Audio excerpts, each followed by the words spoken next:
And the Wussification of America taken to a whole new level. First, a school banned footballs and soccer balls. Now another school prohibiting tag and recess. We're talking to one outraged parent.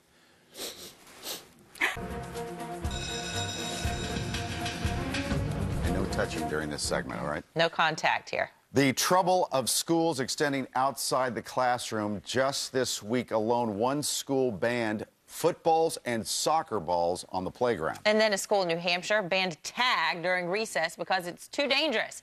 Bill Chisholm is the parent of a fourth grader at the Charlotte Avenue Elementary School in New Hampshire. Good morning to you, Bill. Hi, how are you? Now, when you first heard this, did you almost think it was a joke, or because of all of the headlines you've been seeing recently, did you think, okay, here we go again? No, it was more of a here we go again. I think we've seen this sadly creeping in. Childhood is getting nibbled away bit by bit, and the games that we grew up playing are slowly getting taken away, all in the name of safety.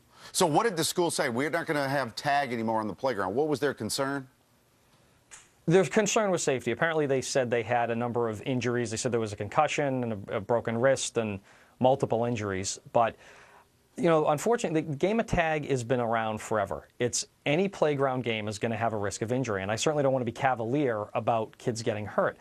But the game's been around forever. It didn't all of a sudden become an exercise in death defiance. And if kids are being overly aggressive on the playground, which is another excuse they had, then take those kids off the field. Don't let them. Don't let those kids play. Right. And Bill, is this almost like we're bubble wrapping our kids? I mean, don't you learn something from the bumps and bruises and the broken bones that you get? Exactly. It's funny, on local television, there was a little kid interviewed, a fourth grader, saying, yeah, I get knocked over playing tag, but I got up. I got right back into the game. And her dad was justifiably proud of her, saying, look, this is part of growing up. You learn these lessons in life. And if we took away every childhood activity that had a risk of injury, all we'd be left with is TV and video games. Who wants to see that happen? I'll tell you what, this is helicopter parenting. By the way, we got a statement from the school. The force with which students tag varies greatly, and this game in particular has been banned in many schools in the United States due primarily to concerns about injuries. Some of the kids are just overly aggressive, so why not just police that, Bill? If you're aggressive, you're out of the game. Right, and let me say first, I really like this school. I'm glad my kids go there.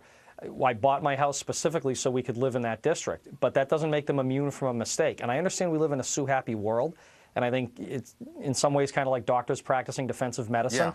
You don't have to have an overt threat of a lawsuit, but people are afraid if anyone gets hurt, we've got to stop everything. And again, I fully understand you need to keep the kids safe, but we're overdoing it. Whoever would have thought tag could be banned 10 years ago? As former Governor Ed Rendell said, it's the Wussification of America. Bill, thank you for alerting us to that story. Thanks for being with us. Thanks.